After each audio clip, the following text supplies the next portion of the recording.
So today, where I stand, you can see behind me these openings. There was a tower stand here and they had cutouts for shooting lanes. What I'm doing is creating some hinge cuts over top of that to eliminate any deer from being able to come basically to this spot that I'm standing in. If they're coming by, they can see all the way down to the food plots, they can see all the way up to the bedding areas. I want to make them have to work to get up there to see if there's anything in there. So they can just come in and go and just then they're gone. So we want areas that we can't see so far to create that layered, comfortable security that whitetails need. So that's what we're doing today, this morning, in this cold, crisp Sunday morning here in Pennsylvania. Don't mind my safety glasses. These are actually the best ones that I've found so far that don't fog up. Remember, if you're using chainsaw equipment, remember to always wear your safety equipment. So here's a good example. So this lane, you can see all the way up. You can probably see close to 250 yards through there. Now this lane, yesterday, I cut a lot of hinge cuts across it. So if I zoom in, it's a lot tougher to see up. Once that grows and gets some regeneration, they won't be able to see up into that. This one the same way. I put a couple hinge cuts, but you can still see out in the food plot, so I'm going to cover that a little bit more today. Before, and we'll show you the after soon. Alright, so we just cut over to the right. Now we're on to that middle section. You can see these deer love to rub these aspen, and here's an old rub, giant rub.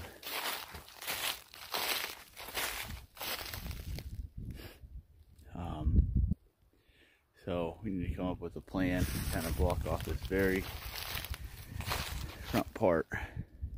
Yeah, it's kind of dry through. So this will be planted in switchgrass, and I got hemlocks planted right along this little row right here, but they're going to take 4 or 5 years to where they're going to provide any screening.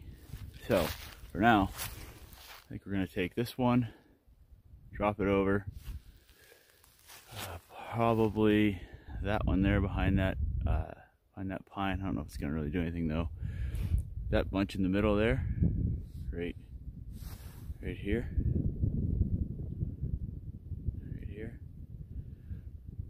That's a pine tree, ain't gonna do anything with that. And then there's a couple up through here that we'll get. So that's the plan. See how it looks.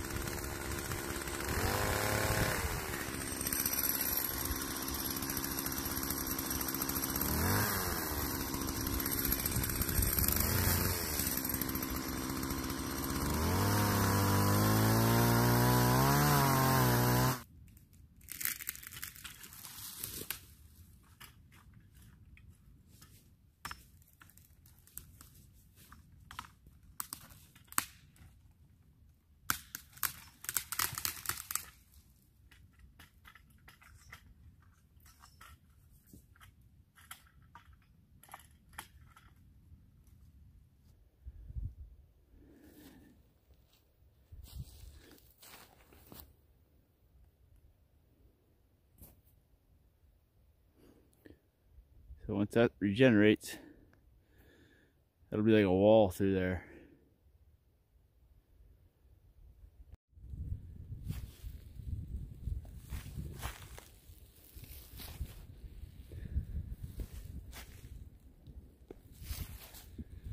Here's a 1/4 acre bedding area we built last night, or yesterday evening. Had to open up the canopy this way south, and just performed just a bunch of hinge cuts and then walk through it and see these trails through it. Pretty open trails, kind of like a maze, so they have room to go through it. That's what it looks like. There's not a lot online actually going and showing you exactly what what it looks like. Jeff does a nice job. Jeff Sturgis does a nice job, explaining it. But I'd love to see a little more, from a broader scope of what it actually looks like. So this is a perspective for you to kind of get a visual of what a good bedding area. It's layered. It's got mazes through it. Got good side cover. The deer, don't feel trapped inside. We have the doe bedding, plant doe bedding down in front of me here, about 150 to 200 yards. So where I'm at now, I'm on top of the Red Maple Ridge. This is a point where everything kind of comes together. It's a north and south running ridge. So right here, we're actually on more of the western side of the ridge. We're going to work this really creative bedding on the eastern side of it, that leeward side. But now, down below me, I can see way too far. There's no vegetation coming up from the ground. Sure, deer coming through here at night, making rubs, and it's cool, but nothing's living here. So we're going to take about half an acre, and we're going to cut some of this canopy down. And we're just going to keep that layering process going and working our way back to the back of the property. So that's what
here's the after.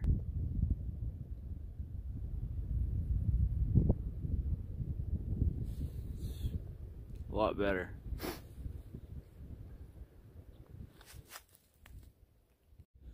Well, I'm gassed for today. Thanks for tuning in again. We're getting there. It's a lot of work. It's a lot of fun though, and we're gonna keep cracking at it.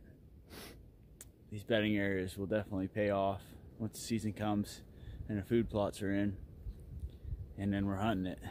So still January, early January, and we're lucky enough to be able to get out here with this weather. It's been really good. So that's it for today. Thanks again for joining us.